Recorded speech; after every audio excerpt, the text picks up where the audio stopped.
Bonjour à tous, ici Gromy pour l'IMDLI numéro 47. Alors aujourd'hui on va reprendre le cours sur les compositions et continuer un petit peu plus loin. Donc je rappelle, la composition c'est l'art de mettre en valeur certains éléments d'une image pour raconter quelque chose.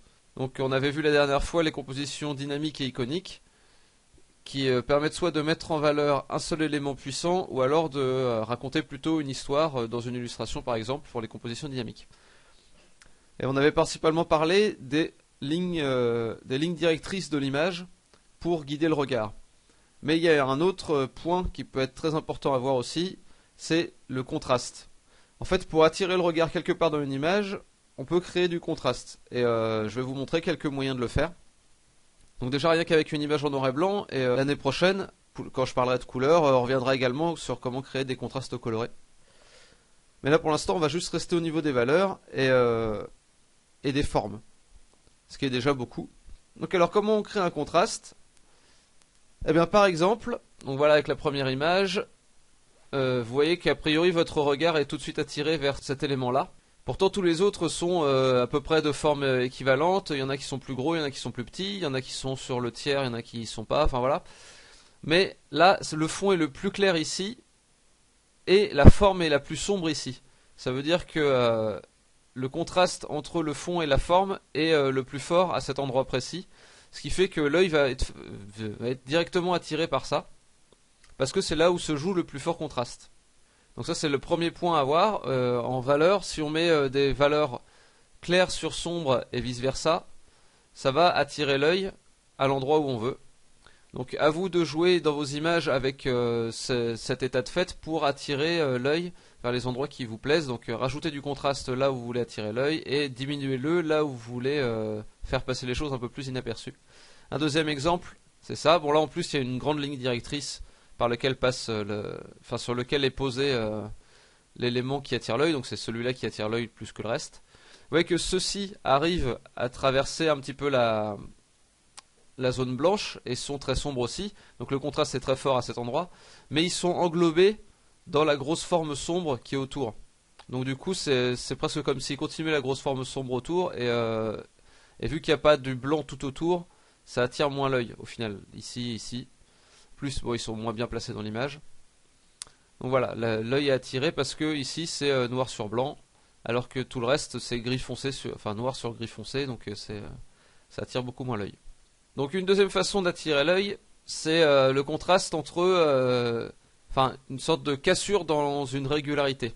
Donc s'il y a des tas de choses qui sont régulières, aussitôt que vous allez apporter un petit changement, du genre là j'enlève un point, et ben ça va attirer forcément l'œil. Parce que tout est régulier, sauf ici où il y a un trou, où il se passe quelque chose. Donc, pourtant vous voyez qu'ici il n'y a rien en fait. Là on attire l'œil sur du rien, sur du vide, juste sur le fait qu'il manque quelque chose à cet endroit. Parce que l'œil a l'habitude de créer des patterns, de créer des comment on appelle ça, des sortes de textures, des répétitions. Et à partir du moment où la répétition est cassée, et ben l'œil va s'en apercevoir très très vite. Donc je vous montre quelques autres exemples. Par exemple, en plaçant un point plus petit que les autres, c'est pareil, ça crée une cassure. Et là, en créant un point blanc alors que tous les autres sont noirs, c'est pareil, ça crée un contraste qui est peut-être même encore plus fort que le reste. Une autre façon de créer du contraste, c'est la différence entre détaillé et pas détaillé. Là, vous voyez que les valeurs sont strictement les mêmes, sauf que ici, il n'y a pas de détails, quasiment, c'est que des grandes zones. Et ici, il y a beaucoup de détails, donc l'œil est plus attiré par les endroits qui sont détaillés. Ça, c'est en grande partie parce que les endroits qui vont être plus détaillés, en règle générale, dans un corps humain, ça va être principalement le visage et les mains. Et c'est les deux points qui vont attirer le plus le regard. Donc l'œil humain est habitué à essayer de regarder ces endroits-là particulièrement. Il y a d'autres choses, par exemple en vidéo, on va être attiré d'abord par ce qui bouge par rapport à ce qui ne bouge pas. Donc il peut y avoir beaucoup de choses. S'il y a juste, il peut y avoir beaucoup de choses à l'écran. S'il y a juste un truc qui bouge, et ben c'est ce truc-là qu'on va regarder, même s'il est tout petit. Même s'il est mal éclairé, même si n'importe quoi, c'est le mouvement qui prime. Mais là, en l'occurrence, dans les images fixes, c'est ce qui va être détaillé qui va primer. Parce que l'œil va essayer de décrypter qu'est-ce qui se passe en fait dans ce détail. Et donc il va y passer plus de temps. Une variante de ça, c'est le flou par rapport au net. On va être attiré par ce qui est net par rapport à ce qui est flou. Ça c'est parce que c'est le fonctionnement de l'œil humain également. Au centre de l'œil on voit net et sur les pourtours on voit flou.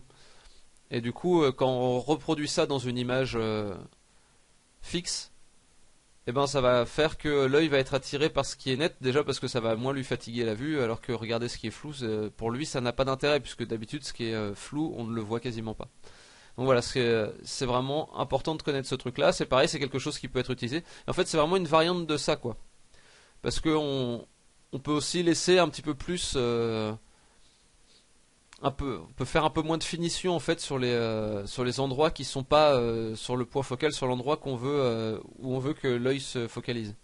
Par contre, il faut vraiment bien détailler et bien finir les endroits où le regard va se porter en priorité, c'est-à-dire le visage, les mains et les endroits qui seront très contrastés par ailleurs. Et donc le dernier point que je voulais aborder, c'est pas vraiment une façon de contraster, c'est juste un petit rappel. Je vous rappelle que les valeurs c'est relatif.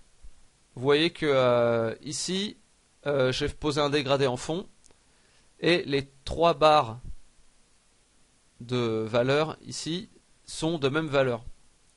Ça c'est la même valeur que ça. Pourtant ici ça paraît beaucoup plus clair que ici. Ici ça paraît beaucoup plus foncé. Et ici ça paraît entre les deux. Et en fait, enfin moi je sais pas si ça vous le fait, mais moi j'ai l'impression que ce bord-ci est plus clair que ce bord-ci.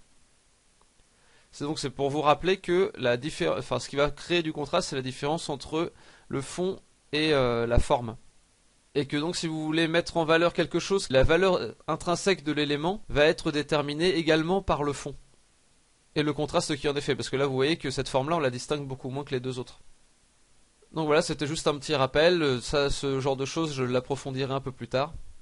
Donc voilà, j'espère que cette vidéo vous sera utile, j'espère que ça vous aura appris des choses sur la composition, qui est, je le rappelle, le fait de mettre en valeur des éléments importants pour raconter une histoire ou pour créer une certaine force dans l'image. Donc voilà, je vais vous souhaiter une bonne journée, je vous dis à demain et dessinez bien, salut!